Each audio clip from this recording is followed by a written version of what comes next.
ibon na sumagip sa mga sundalo at naging bayani noong World War I. Noong sumiklab ang unang digmaang pangdaigdig noong taong 1914, meron ng mga radio communications na ginagamit ang mga sundalo upang sila ay magpadala ng mga mensahe sa kanilang mga headquarters. Ngunit may natatanging ibon na ginagamit na rin ng mga sundalo upang maghatid ng mga mensahe sa kanilang mga headquarters at upang ipaalam ang kanilang kinaroroonan, at ito ay ang mga grupo ng kalapati, sapagkat noon ay may ginagamit na linya o cable upang makarating ang kanilang komunikasyon sa kanilang mga headquarters, pero ito ay madaling napuputol ng mga kalaban, kaya nahihirapan sila sa pagpadala ng mensahe. Ito ay kung saan may isang grupo ng mga ibon na sumagip sa mahigit 200 sundalong Amerikano nang napapalibutan ang mga ito ng kalaban ng mga sundalong Germany. Noong ikalawa ng Oktubre taong 1918, ang grupo ng mga sundalong Amerikano na galing sa 77th Division sa pangunguna ni Major Charles Whittlesey ay pumunta sa Argonne Forest sa bansa ng France. Subalit pagdating nila doon ay laking gulat nila dahil sila ay napapalibutan na ng mga sundalo ng Germany, at sa kasamaang palad na putol ang komunikasyon nila sa kanilang headquarters. Ang tanging dala lamang ng mga sundalong Amerikano ay ang kanilang kalapati na siyang ginagamit nila sa komunikasyon sa kanilang kasamahan sa headquarters. Doon nalalaman ng kanilang headquarters ang lokasyon sa kanilang mga sundalo dahil sa kalapati na kanilang ginagamit upang magdala ng mensahe. Isa si Cher Ami sa 600 kalapati na nagdadala ng mga mensahe sa mga sundalo noong kasagsagan ng unang digmaang pangdaigdig. Ginagamit ng mga sundalong Amerikano ang mga kalapati dahil marunong ang mga itong bumalik sa kanilang bahay kahit sila ay malayo na kumpara sa ibang ibon. Matalas ang kanilang memorya at madali nilang nalalaman o matatandaan ang lokasyon ng kanilang lugar, kung kaya nakakabalik agad sila sa kanilang lugar o tinitirhan. Kaya sila ang sinasanay noon at ginagamit ng mga sundalong Amerikano upang magdala sa kanila ng mga mensahe. Sa grupo ng mga kalapati na kanilang pinalipad na may dalang mensahe, 95% nito ang matagumpay sa pagdadala ng mga mensahe ng mga sundalo. Noong pumunta ang mga sundalong Amerikano sa Argonne Forest dahil wala na silang komunikasyon, nahihirapan sila sa supply sa kanilang pagkain at mga bala, kasama na ang supply ng kanilang mga baril at reinforcement, kaya nahihirapan sila noon sa pag-atake sa mga kalaban. Hindi nagtagal na lamang rin ng mga sundalong Aliman ang estratehiyang ginawa ng mga sundalong Amerikano. Noong ika-4 ng Oktubre sa nasabing taon, ang mga miyembro ng 77th Division ay binumba ng kanilang sariling mga artillery dahil hindi alam ng headquarters nila ang lokasyon ng mga sundalo. Sila ay nagpalipad ng mga kalapati na may mga dalang mensahe tungo sa kanilang headquarters. Subalit, isa-isa itong nagbagsakan sa lupa dahil pinagbabaril ng mga sundalong Aliman. Ngunit hindi sila nagpaawat, nagpalipad pa sila ng marami pang mga kalapati na may mga dalang mensahe tungo sa kanilang headquarters. Ngunit nasawi din ito at namatay hanggang sa kumuha na ang isang sundalo ng isa pang kalapati na merong pangalang Cher Ami upang ipadala ang mensahe sa kanilang headquarters. Pinalipad ito na may dalang mensahe na naglalaman ng katagang, "We are along the road parallel to 276.4. Our own artillery is dropping our barrage directly on us. For heaven's sake, stop it. With the fire raining down on them from all sides." At pinalipad na ng sundalo si Cher Ami. Ngunit natamaan ito ng bala at bumagsak sa lupa. Subalit, si Cher Ami ay bumangon at buong tapang lumipad patungo sa headquarter na may layo na 25 miles at kalahating oras nitong nilipad. Nang dumating sa kanilang headquarters ay dali-dali itong binasa ng sundalong Amerikano at ipinaalam ang nasabing mensahe sa kanyang mga kasamahan. Natigil ang pagbomba ng mga artillery sa mga sundalong Amerikano at iniba ang direksyon ng pagbubomba. Nang dahil doon ay nakauwi ng buhay ang 174 na sundalong Amerikano at si Cher Ami ay nagtamo ng sugat. Nabulag ang kanyang kaliwang mata at nabali ang kanyang kanang paa. Dahil sa kabayanihan na ginawa ni Cher Ami, ginawaran ito ng The Croix de Guerre, isang pinakamataas na military honor dahil sa kanyang ginawa. Pagkatapos gumaling ni Cher Ami, ay ibinalik siya sa United States sa pangangalaga ng kanyang tagapagsanay na si Captain John Carney. Noong ika-13 ng Hunyo taong 1919, si Chair Army ay namatay sa Fort Monmouth, New Jersey. Ang katawan nito ay pinareserba ng American government at binigyan ng honor at dinisplay sa Smithsonian Museum of American History upang maalala ang kanyang kabayanihang ginawa. Thanks to you, Chair Army. Isang asong gala o asong kalye ang tawag natin sa mga asong nagpalaboy-laboy lang sa mga daanan. Ngunit mayroong isang asong gala o asong kalye ay naging isang bayani at tumulong sa mga sundalo sa kasagsagan ng Digmaang Uno o World War I. Hindi talaga natin alam kung ano ating kapalaran dito sa mundo. Ano-ano ang ating gagawin, mabuti ba o masama. Pero sabi nila kapag tayo ay pinanganak, ay may landas na tayong tatahakin. Katulad ng isang aso na ito na dati ay nasa kalye lang, nagpalaboy-laboy kung saan bigla nang iba ang kanyang kapalaran at naging isang bayani. Noong taong 1917, ang grupo ng sundalong Amerikano ay pumunta sa Yale University campus sa New Haven, Connecticut upang mag-training para pumunta sa digmaan sa bansa ng France upang tumulong sa mga sundalong French na labanan ang mga mananakop ng mga sundalo ng bansang Germany. Sa gitna ng pagsasanay ng mga sundalo ay nandoon ang isang aso na tumitingin sa kanila at kalaunan ay sumali sa kanilang mga ginagawa at nakilala nito si Private James Robert Conroy na miyembro sa 102nd Infantry Army. Sa unang tingin ay ayaw ng sundalo ang aso pero makulit ito at doon nakumbinsin ng aso ang sundalo at naging kaibigan na sila. Sa gabi rin iyon ay binigyan ni Private Conroy ang nasabing aso ng pangalan at doon ay ang pangalan ng aso ay si Stubby.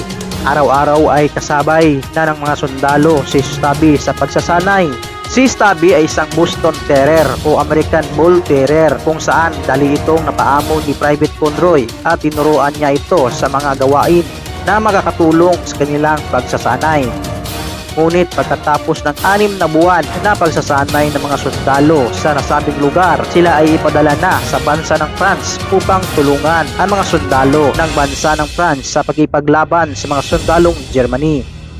At doon ay isipan ni Private Conroy na si Stubby ay iiwan niya sa kusinero sa kanilang training camp upang aalagaan ang nasabing aso at babalikan ito ang aso pagkatapos ng gyera dahil hindi niya ito madala sa digmaan.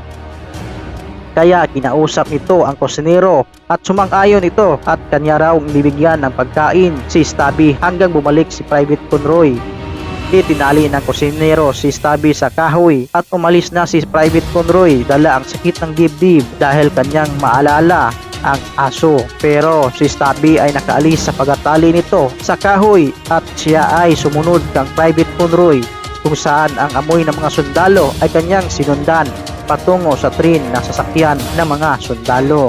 Sumakay si Stubby sa train na patungo sa duungan ng barko, ngunit pagdating doon ay higpit ang bantay ng mga sundalo sa barko, kaya sumakay si Stubby patago sa bagahe hanggang nakapasok siya sa barko at sa loob ng barko ay hinanap niya si Private Conroy sa pamamagitan ng pag-amoy sa baho nito.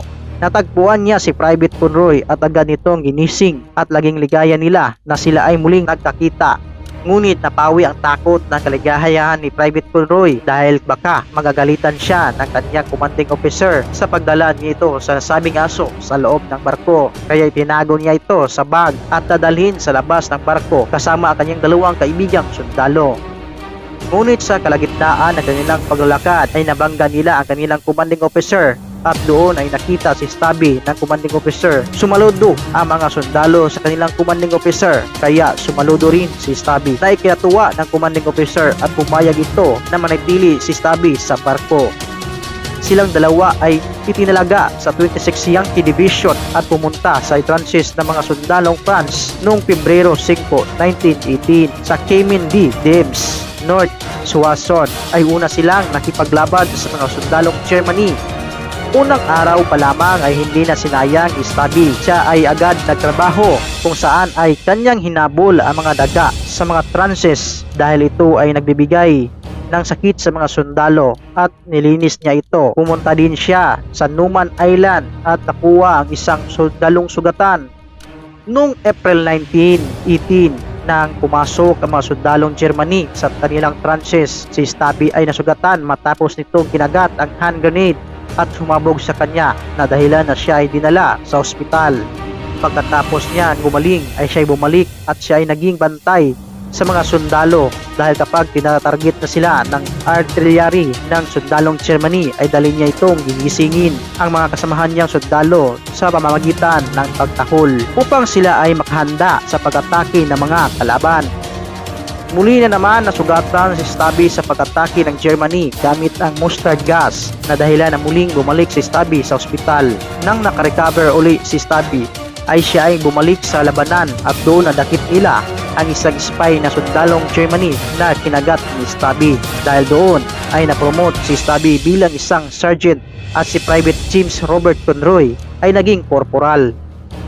Umabot sa 18 na buwan ang pakipagdigma at 17 na labanan ang nasalihan ni Stabby kung saan ang laking tulong niya sa paghanap ng mga sugatan ng sundalo sa Numan Island. Kaya siya ay binansagan na bayani ng mga sundalo.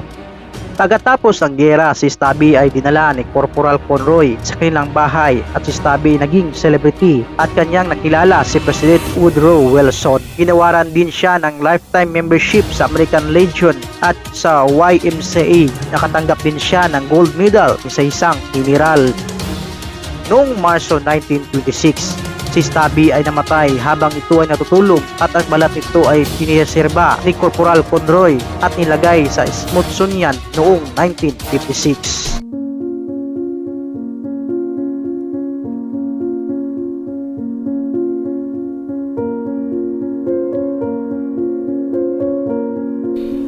Malaki rin ang tulong ng mga hayop noon sa pandaigdig na digmaan, tulad ng isang kalapati na si Chair Ami na naikwento natin na siyang nagdadala ng mga mensahe sa mga sundalong Amerikano at ang aso na si Sergeant Stabby na siyang nagbabantay sa pag-atake ng mga sundalong Aleman. Ngayon, ang kwento natin ay tungkol sa isang uso o bear na tumulong sa mga sundalo ng British at Poland laban sa mga sundalong Aleman. Noong taong 1939, sinakop ng Soviet Union ang Eastern Poland, ngunit noong taong 1941 ay umatake ang bansa ng Germany sa Soviet Union na naging dahilan na napilitan ang nasabing bansa na pakawalan ang mga prison of war na mga sundalong Polonya upang sumali sa digmaan laban sa bansa ng Germany.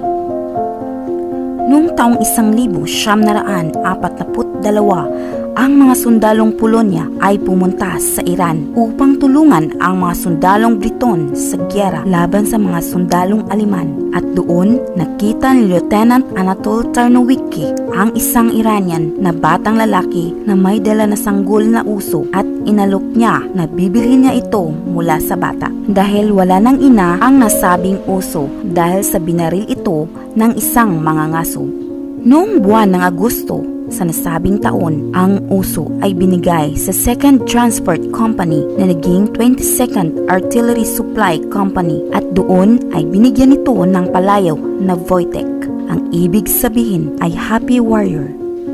Maayos na inaalagaan ng mga sundalo si Wojtek. Pinapainom nila ito ng condensed milk na inilalagay sa bote ng vodka. Binibigyan din nila ang uso ng mga prutas, syrup, honey at beer na sa kalaunan ay naging paborito na niyang inumin. Siya ay nagkakape at naninigarilyo araw-araw tulad ng isang tao. Minsan din ay nakikipaglaro siya sa mga sundalo tulad ng wrestling at kasabay silang natutulog sa tent. Ang pag-iinom at paninigarilyo ay nakopya lamang ni Wojtek sa mga sundalo na kanyang nakikita at nakakasama araw-araw. Dahil itinalaga ulit ang mga sundalong Polonya kasama ang sundalong Briton sa Italy, sila ay nagkaproblema kay Wojtek. Ngunit di kalaunan ay binigyan nila ito ng ranggo bilang private at binigyan din ng serial number at isinama nila sa bansa ng Italy. Noong labanan sa Monte Cassino, si Wojtek ay tumulong sa mga sundalo na magdala ng bala ng kanyon na may bigat na 100 pounds o katumbas ng 45 kilograms. Dahil dito, mas napadali ang mga ginagawa ng mga sundalo sa pagdala ng nasabing bala na dapat sana ay bubuhatin pa ng 4 katao. Dahil doon tumaas ang ranggo ni Wojtek mula pagiging private hanggang siya ay naging corporal. Pagkatapos ng ikalawang digmaang pangdaigdig, si Wojtek ay ibinigay sa Edinburgh Zoo kung saan siya ay tumira at nanatili ng ilang taon. Noong buwan ng Disyembre 1963, si Wojtek ay namatay sa edad na 21 taong gulang. Dahil sa ginawa ni Wojtek, siya ay ginawan ng monumento bilang paggunita sa kanyang kabayanihang ginawa